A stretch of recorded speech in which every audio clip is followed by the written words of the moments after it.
میں نون لیگ کو قائل کر سکتا ہوں کہ میاں نواز شریف کے بجائے میری پالیسی پر چلیں اور اس دھرنے میں نہ جائیں، ریڈ زون میں نہ جائیں، اور اس کے بدلے ہمیں کوئی ریلیف دیا جائے۔ اور اس وقت اسٹیبلشمنٹ بھی یہ چاہتی تھی کہ میاں نواز شریف باہر چلے جائیں تاکہ ملک میں ایک سیاسی استحکام پیدا ہو۔ تو اس تناظر میں فضل الرحمان کا دھرنا ابھی یہاں موجود تھا اسلام آباد میں۔ انہی دنوں میں صرف 3 دن کے اندر میاں نواز شریف کی یہ ڈیل ہوئی۔ میاں نواز شریف کے پلیٹلیٹس جو ہیں وہ اوپر نیچے ہونے شروع ہوئے، بڑی تیزی سے، کبھی اوپر کبھی نیچے، حیران کن طور پر۔ میڈیکل سائنس کے متعلق بھی کہا جاتا ہے کہ بڑی حیران تھی کہ میاں نواز شریف کے اگر اتنے تیزی سے اوپر نیچے ہو رہے ہیں پلیٹلیٹس تو یہ تو بہت ہی سرپرائزنگ بات تھی۔ لیکن بہرحال میاں نواز شریف چلے گئے اس وقت اس ڈیل کے تحت لندن، اور یہ اب ایک اوپن سیکرٹ ہے، تاریخ کا حصہ ہے۔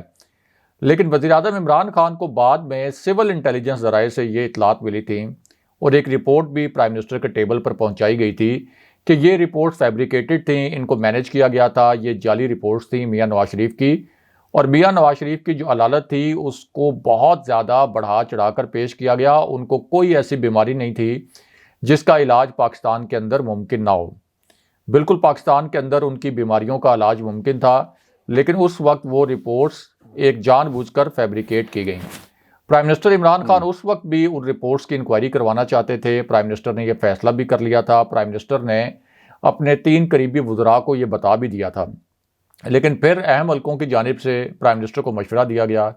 کچھ پی ٹی آئی کے اپنے وزراء کی جانب سے پرائم منسٹر کو مشورہ دیا گیا کہ اب تو ظاہر ہے کہ لندن جو جانا تھا میاں نواز شریف نے وہ تو چلے گئے، جو ڈیمیج ہونا تھا وہ ڈیمیج ہو چکا ہے۔ تو اب وہ اگر ہم کھولیں گے ساری رپورٹس، اس کے اندر ظاہر ہے کہ پنجاب کی جو وزیر صحت ہیں یاسمین راشد، پھر ان کا حوالہ بھی آئے گا۔ یعنی وہ کسی فراڈ میں ملوث تو نہیں تھیں، لیکن ظاہر ہے کہ جس طرح سے رپورٹس مینیج کی گئیں تو ڈاکٹر یاسمین راشد بھی دھوکہ کھا گئیں۔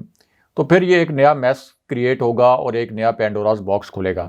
اس وجہ سے پرائم منسٹر عمران خان نے اس وقت جو فیصلہ پہلے کر لیا تھا کہ میں یہ تحقیقات کرواؤں گا کہ یہ رپورٹس اصلی تھی یا جعلی، وہ فیصلہ پھر پرائم منسٹر عمران خان کا ایگزیکیوٹ نہیں ہو سکا۔ لیکن اب دوبارہ سے یہ فیصلہ کیا گیا ہے، کیونکہ اب جو تحقیقات ہوں گی اس کا مقصد یہ ہے کہ پرائم منسٹر عمران خان یہ چاہتے ہیں کہ جب میاں نواز شریف کا کوئی ٹریٹمنٹ نہیں ہو رہا لندن میں، 17 ماہ کا عرصہ بتایا گیا ہے کہ کوئی ان کا وزٹ نہیں ہے کسی ہاسپٹل کا، کسی کلینک کا، کوئی رپورٹس وہاں سے فریش نہیں آ رہی کہ اب میاں نواز شریف کو کون سی ایسی بیماری لاحق ہے جس کا علاج پاکستان میں نہیں ہو سکتا اور ان کا برطانیہ میں رہنا ضروری ہے۔ تو اس لیے اب ایک میڈیکل بورڈ اور ایک میڈیکل کمیشن آپ کہہ سکتے ہیں کہ بنایا گیا ہے، جو یہ بھی جائزہ لے کہ جس وقت میاں نواز شریف گئے تھے اس وقت کی جو رپورٹس تھیں وہ کتنی درست تھیں، ان میں کتنی صداقت تھی، اور کیا میاں نواز شریف کی طبیعت واقعی اتنی خراب تھی کہ ان کا علاج پاکستان میں ممکن نہیں تھا۔ کیونکہ لندن جانے کے بعد تو فوراً وہ بڑے حشاش بشاش ہو گئے تھے، اور اب تو وہ ہم دیکھتے ہیں کہ ملاقاتیں بھی کر رہے ہیں روز، بڑا ان کا بیزی اسکیجول ہوتا ہے، اور تقریریں بھی کر رہے ہیں، میٹنگز بھی کر رہے ہیں پی ڈی ایم کی، اس میں بھی شریک ہو رہے ہیں، اور مسلم لیگ نون کی بھی۔ تو اب حکومت کا پرپس یہ ہے کہ ایک تو جو لندن میں ان کا ٹریٹمنٹ انیشل ہوا اس کی رپورٹس بھی حاصل کی جائیں، ان رپورٹس کو میچ کیا جائے جو یہاں پہ رپورٹس سبمٹ کی گئی تھیں، ان کا تقابلی جائزہ بھی لیا جائے، پھر یہ بھی دیکھا جائے کہ وہ رپورٹس کس نے فیبریکیٹ کی تھیں، کن لوگوں نے وہ جعلی رپورٹس بنانے میں اہم کردار ادا کیا۔ اور خاص طور پر حکومت کا فوکس یہ ہے کہ جب میاں نواز شریف کا علاج نہیں ہو رہا تو پھر میاں نواز شریف کے جو برطانوی ڈاکٹرز ہیں ان سے رابطہ کر کے، اور ان کے جہاں جہاں ٹریٹمنٹ ہوئے ان کلینکس سے رابطہ کر کے رپورٹس منگوائی جائیں۔ اگرچہ وہاں پہ یہ پرائیویسی کا رول ہے، سب جانتے ہیں، لیکن میاں نواز شریف کا معاملہ ایک قانونی معاملہ بھی ہے، کیونکہ یہ معاملہ ریاست پاکستان اور ریاست برطانیہ کے درمیان تھا جب میاں نواز شریف کو بھیجا گیا تھا۔ میاں نواز شریف ایک کنوکٹڈ مجرم ہے جن کو عدالتیں سزائیں دے چکی ہیں، جن کو مفرور قرار دے چکی ہیں، جن کو مجرم قرار دے چکی ہیں، اشتہاری قرار دے چکی ہیں۔ تو میاں نواز شریف کی رپورٹس کو شیئر کرنا وہاں پہ پرائیویسی لاز یا پرائیویسی رولز کی خلاف ورزی نہیں ہوگی۔ اس لیے پاکستانی ہائی کمیشن کو بھی انوالو کیا جا رہا ہے کہ پاکستانی ہائی کمیشن بھی پاکستانی عدالتوں کے فیصلے ان ہاسپٹلز کے سامنے، ان ڈاکٹرز کے سامنے، اور اس کے لیے جو بھی لیگل چینل استعمال کرنا پڑے گا وہ لیگل چینل استعمال کیا جائے، اور یہ کہا جائے ان کلینکس کو کہ آپ یہ رپورٹس ہمارے ساتھ شیئر کریں گے ریاست پاکستان کے ساتھ۔ اور پھر لاہور ہائی کورٹ میں جو انہوں نے شروع میں 2 رپورٹس جمع کروائی تھیں بہت ہی ویگ قسم کی، غیر واضح قسم کی، تو یہ چاہتے ہیں پرائم منسٹر عمران خان کہ کم سے کم ان کا یہ جو نیریٹو تھا، جو انہوں نے مظلومیت کا ایک لبادہ اڑا تھا، اس کے کاؤنٹر ایک نیریٹو بھی آ جائے۔ دوسرا یہ کہ تھوڑا سا یہ پول بھی کھلے کہ یہ ڈیل کن حالات میں ہوئی تھی، کون کون اس ڈیل میں انوالو تھا، اور اس وقت میاں نواز شریف جو یہ کہہ رہے ہیں کہ اسٹیبلشمنٹ کے ساتھ مبینہ ڈیل کے بعد نواز شریف کے متعلق یہ کہا جا رہا ہے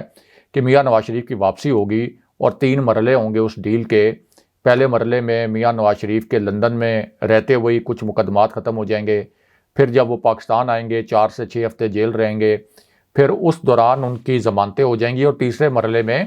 ان کی تاحیات نیلی کے متعلق بھی کہا جا رہا ہے کہ وہ مارچ میں ختم ہو سکتی ہے، اس درخواست کے نتیجے میں جو سپریم کورٹ بار نے تیار کی، جو سپریم کورٹ میں دائر کی جائے گی۔ تو اس پوری صورتحال میں ایک تو آپ یہ کہہ سکتے ہیں کہ میاں نواز شریف کا یہ بیانیہ کہ میں آج آ رہا ہوں، میں کل آ رہا ہوں، اور یہ جو تاریخ پہ تاریخ دی جاتی ہے اس کو بھی کاؤنٹر کرنا ضروری ہے۔ دوسرا، قوم کے سامنے ان کا پول کھولنا بھی ضروری ہے۔ ضروری نہیں ہے کہ جس قسم کا ڈیٹا یہ حاصل کرنا چاہتے ہیں برطانوی ڈاکٹر سے، برطانوی کلینک سے، وہ ان کو ملے، لیکن اگر میاں نواز شریف سچے ہیں اور میاں نواز شریف واقعی بیمار ہیں اور میاں نواز شریف کا واقعی بڑا ایکٹیولی ٹریٹمنٹ ہو رہا ہے، پھر تو ان کو کسی قسم کی فکر نہیں ہونی چاہیے، بلکہ ان کو تو خود انکریج کرنا چاہیے ان کلینکس کو اور ان ڈاکٹرز کو، اور ان کو کہیں کہ بالکل جی میری بیماری کے متعلق جو رپورٹس ہیں آپ کے پاس وہ شیئر کریں، اور ان کو بتائیں کہ میں کتنا سنگین نوعیت کی مجھے بیماریاں ہیں اور کتنا سنگین نوعیت کا مجھے علاج جو ہے، میرا جو مرض ہے وہ کتنا سنگین نوعیت کا ہے، اور میرا علاج صرف برطانیہ میں ہو سکتا ہے، دنیا کے کسی اور خطے میں نہیں ہو سکتا۔ لیکن چونکہ میاں نواز شریف کا ٹریٹمنٹ نہیں ہو رہا، ان کی کوئی ایسی بیماری نہیں ہے جس کا کوئی اگریسو ٹریٹمنٹ ہو رہا، بالکل ٹھیک ہے، اس لیے میاں نواز شریف اس کے راستے میں رکاوٹ بنیں گے، وہ وہاں پہ کوئی لیگل ہیلپ بھی حاصل کریں گے اور پوری کوشش کریں گے کہ یہ رپورٹس حکومت پاکستان کو نہ مل سکیں۔ راز صاحب، ایک سوال آگے جانے سے پہلے اگلے ٹاپک پر لے یہ ضرور بتائیں کہ اگر نواز شریف صاحب بول نہ رہے ہوتے، خاموش رہتے، تو شاید یہ حالات نہ ہوتے، نمبر 1، اور کیا یہ ڈیل کا حصہ تھا کہ بھائی باہر جا رہے ہو خاموش رہنا ہے؟ جس طرح مشرف ٹائم میں بھی کہا گیا کہ عملی سیاست میں آپ حصہ نہیں لیں گے، یہاں پہ حصہ تو نہیں لے سکتے، لیکن انہوں نے یہاں پہ لندن میں سیکریٹریٹ ضرور بنایا ہوا ہے۔ دیکھیں، جس وقت میاں نواز شریف کے باہر جانے کا معاملہ سامنے آیا تھا، اس وقت ہم نے دیکھا کہ مریم نواز کا ٹویٹر جو آگ اگلتا تھا وہ بالکل خاموش ہو گیا تھا، کیونکہ ان کو جس وقت جو بیانیہ سوٹ کرتا ہے یہ وہ بیانیہ اپنا لیتے ہیں۔ اس وقت ان کو پتا تھا کہ ہمیں ڈیل مل رہی ہے، مریم نواز بالکل خاموش ہو گئیں، جس طرح آج کل خاموش ہیں۔ آج کل ان کی توپوں کا رخ اسٹیبلشمنٹ کی جانب اور فوج کی جانب نہیں ہوتا، تو اب ان کی کہاں گئی آئین کی بالادستی، قانون کا احترام اور آئین کے حدود میں رہیں ادارے؟ اب وہ ان کا نیریٹو کہاں گیا؟ یعنی اب تو جنرل قمر جاوید باجوہ بھی یہیں موجود ہیں جن کے خلاف یہ پہلے تقریریں کیا کرتے تھے، باقی وہی فوج ہے جس کو یہ عالمی سطح پر جس کی ساکھ کو نقصان پہنچانے کی کوشش کر رہے تھے۔ لیکن اب آپ نے دیکھا ہے کہ مریم نواز اسٹیبلشمنٹ کے حوالے سے کوئی بات نہیں کرتی، اور اس لیے نہیں کرتی کہ شہباز شریف کو اس وقت ایک گو ہیڈ دیا گیا ہے کہ آپ ٹھیک ہے، ہمارا جو مزامتی نام نہاد بیانیہ تھا، نام نہاد ووٹ کو عزت دو کا بیانیہ، اس سے ہمیں تو رزلٹس نہیں ملے، الٹا منفی رزلٹس آئے، ہم تو الیکشن پہ الیکشن ہار گئے۔ جہاں جہاں مریم نواز گئیں وہاں وہاں مسلم لیگ نون الیکشن ہار گئی، جہاں جہاں مریم نواز نہیں گئیں وہاں پہ نسبتاً بہتر رزلٹس آئے مسلم لیگ نون کے لیے۔ تو اس لیے اب شہباز شریف کو چونکہ آگے کیا گیا ہے تو ان کو اب یہ بیانیہ سوٹ کرتا ہے کہ یہ خاموش رہیں، اور میاں نواز شریف کی جانب سے بھی اب اسٹیبلشمنٹ کے متعلق اس طرح کی ٹون میں بات نہیں کی جاتی جس طرح سے وہ پہلے کرتے تھے۔ اب میاں نواز شریف کو تو اصلاً خاموش ہی رہنا تھا وہاں جا کے۔ میاں نواز شریف کچھ عرصہ خاموش رہے، اس کے بعد جس طریقے سے انہوں نے پہلے والی ڈیل توڑی تھی جب وہ سعودی عربیہ گئے تھے، اسی طرح انہوں نے پھر زبیر عمر کو بھیجا جنرل باجوہ کے پاس، اور جنرل فیض حمید کے پاس 2 ملاقاتیں ہوئی ان کی۔ دوسری ملاقات میں جنرل فیض حمید بھی موجود تھے، پہلی ملاقات میں جنرل فیض حمید نہیں تھے، اور ان 2 ملاقاتوں میں ڈیل کی کوشش کی، ریلیف لینے کی کوشش کی۔ جب ان کو ڈیل نہیں ملی، اس کے بعد پھر انہوں نے جو لندن جانے والے معاملے پر ڈیل کی تھی وہ توڑ دی۔ اس کے بعد ریاست پاکستان کو بلیک میل کرنا شروع کر دیا، جنرل باجوہ کو بلیک میل کرنا شروع کر دیا، جنرل باجوہ کو دھمکیاں دینا شروع کر دیں، ان پر آرٹیکل 6 کے تحت غداری کا مقدمہ چلانے جیسی باتیں کرنا شروع کر دیں۔ تو اس کا تو فواد چودھری نے بڑا زبردست قسم کا ایک بیان دیا تھا، اور اس بیان کے اندر پوری کہانی جو ہے وہ سامنے آ جاتی ہے کیونکہ جب میاں نواز شریف فوج کو دھمکا رہے تھے، جب یہ کہہ رہے تھے کہ میں کارگل کے راز کھول دوں گا، جب جنرل باجوہ کا نام لے کر ان پر الزامات لگا رہے تھے، تو فواد چودھری نے ایک بیان دیا تھا، اور فواد چودھری ظاہرہ حکومت کا حصہ ہیں، اس وقت بھی وہ وزیر تھے تو وہ بڑے باخبر بھی ہوں گے، تو انہوں نے کہا تھا کہ جن لوگوں نے میاں نواز شریف کو باہر بھیجا، جن قوتوں نے، ان کو احساس ہو گیا ہوگا کہ میاں نواز شریف کو باہر بھیج کر انہوں نے کتنی بڑی غلطی کی۔ تو فواد چودھری کا اشارہ کس کی جانب تھا؟ ایک حکومتی وزیر یہ کہہ رہا ہے کہ جن حلقوں نے اور جن لوگوں نے باہر بھیجا ان کو احساس ہو گیا ہوگا کہ نواز شریف کو باہر بھیجنا کتنی بڑی غلطی تھی، کہ وہ فوج کو نشانہ بنا رہے ہیں اور ریاست کو نشانہ بنا رہے ہیں۔ تو ظاہر ہے کہ ان کا اشارہ اسٹیبلشمنٹ کی جانب تھا، اگر بہت صاف الفاظ میں بات کریں تو اسٹیبلشمنٹ نے تو ہو سکتا ہے اس وقت گڈ فیتھ میں ایک موو کیا ہو کہ ملک کے اندر چلیں، سیاسی استحکام آئے، معیشت آگے بڑھے، اور یہ جو بلیک میلنگ ہے شریف فیملی کی یہ ختم ہو، کیونکہ ان کو پتہ تھا کہ یہاں بھی رہ کے وہ بلیک میلنگ کریں گے، لیکن وہاں جا کر میاں نواز شریف نے بڑے پیمانے پر عالمی کھلاڑیوں کو ساتھ ملا کر بلیک میلنگ کرنی شروع کی، اس ریاست کو بلیک میل کرنا شروع کیا، اور یہ چیز پھر ظاہر ہے اسٹیبلشمنٹ کے لیے ناقابل قبول تھی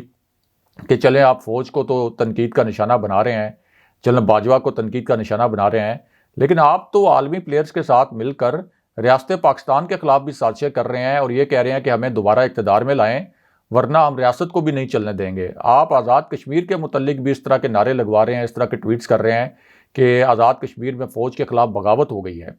تو یہ وہ پورا کانٹیکس تھا جہاں سے پھر اسٹیبلشمنٹ بہت زیادہ اریٹیٹ بھی ہوئی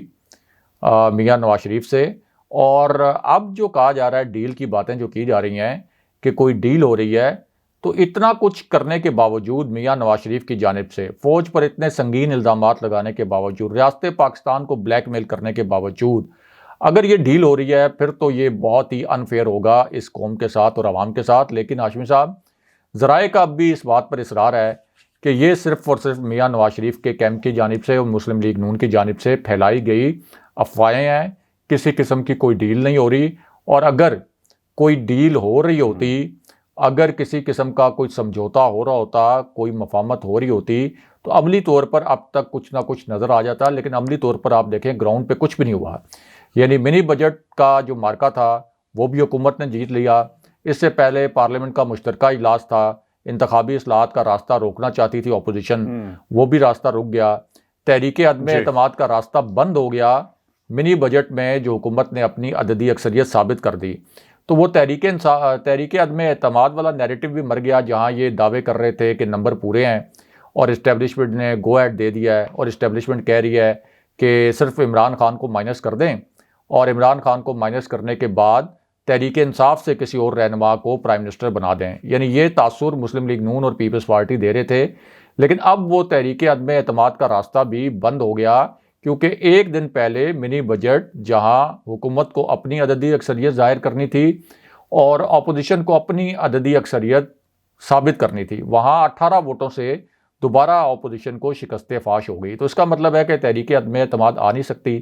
اس کا مطلب ہے کہ تحریک عدم اعتماد آ بھی گئی تو وہ ناکام ہوگی، اور جہانگیر ترین گروپ کے لوگ جن کے اوپر تکیہ کیا جا رہا تھا وہ بھی ابھی تک پرائم منسٹر عمران خان کے ساتھ اور تحریک انصاف کے ساتھ کھڑے ہیں۔ اسی طرح تحریک انصاف کے اتحادیوں کے جو ریزرویشنز ہیں وہ اس طرح کے پیچیدہ اور نازک مواقع پر سامنے آتے رہتے ہیں، لیکن ووٹ انہوں نے پھر بھی حکومت کو ہی دیے۔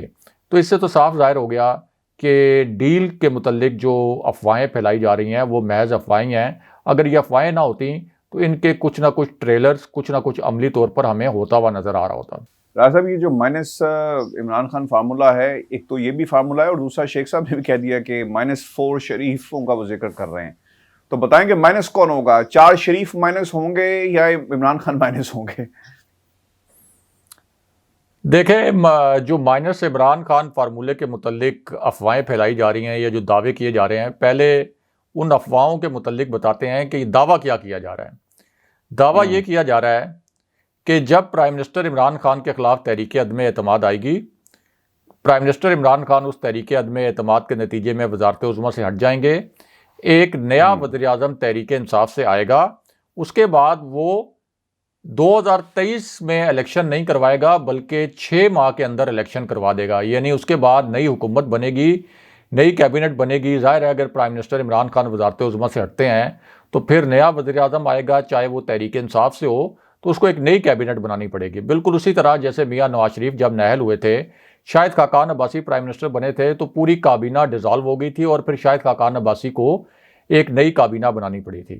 اور پھر یہ کہا جا رہا ہے کہ وہ جو نئی حکومت آئے وہ اس ڈیل کے تحت 6 مہینے میں یعنی سپتمبر میں یا اکتوبر میں الیکشن کروائے,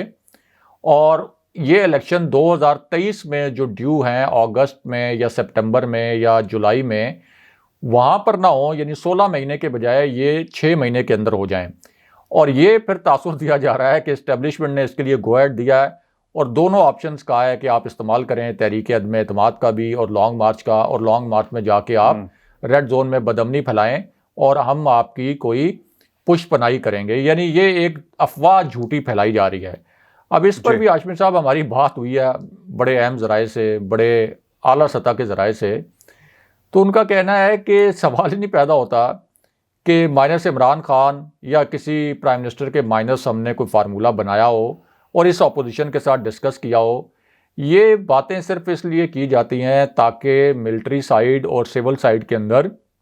ایک غلط فہمی پیدا ہو, پرائم منسٹر تک بھی یہ باتیں پہنچیں, حکومت تک پہنچیں,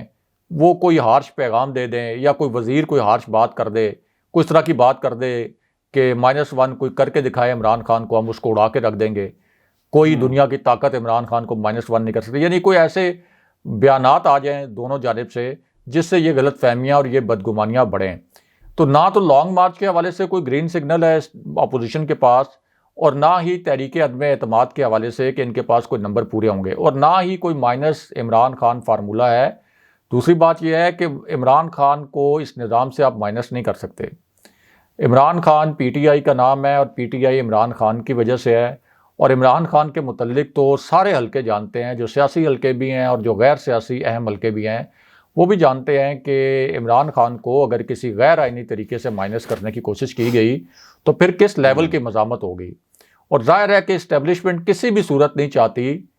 کہ اس ملک میں سیاسی عدم استحکام ہو. وہ اسٹیبلشمنٹ جس نے ایک منتخب حکومت کا ساتھ دیا, اس منتخب حکومت کا ہاتھ بٹایا, اس منتخب حکومت کے لیے معاشی امداد لینے میں بھی مدد کی,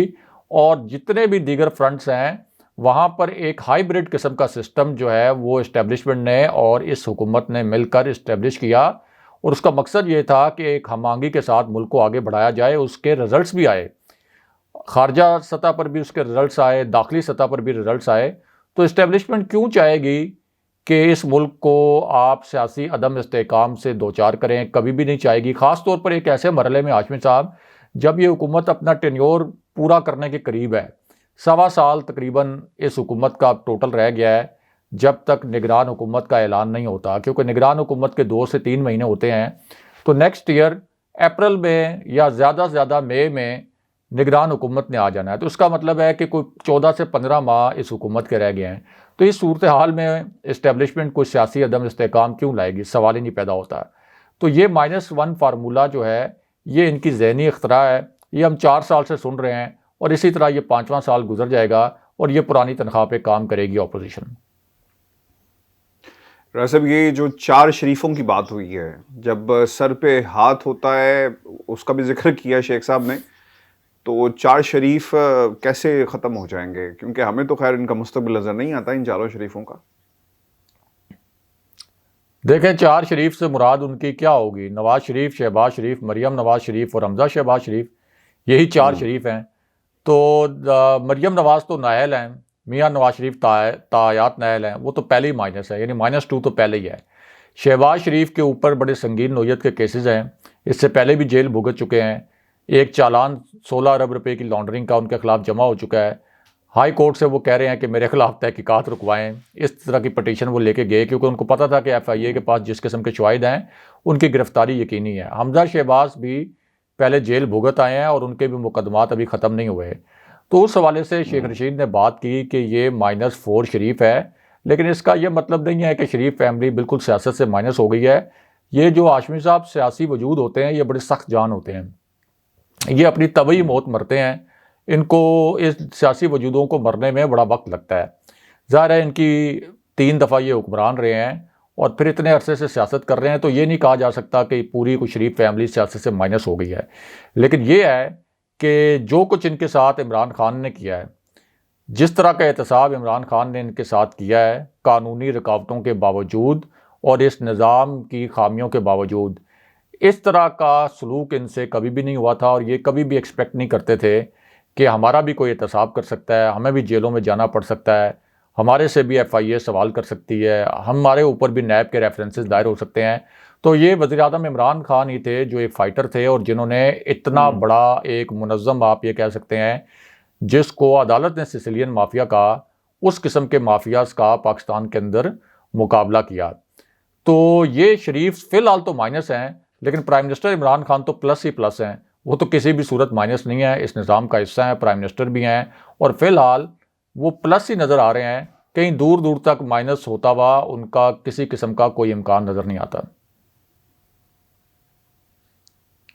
بہت شکریہ ویورز، یہ ہمارا آج کا شو تھا۔ اپنے کمنٹس ضرور بھیجیے گا، چینل کو سبسکرائب کرنا مت بھولیں۔ مجھے اور ابراہیم راجہ صاحب کو اجازت دیجیے، اللہ نے کے بعد۔ اللہ حافظ۔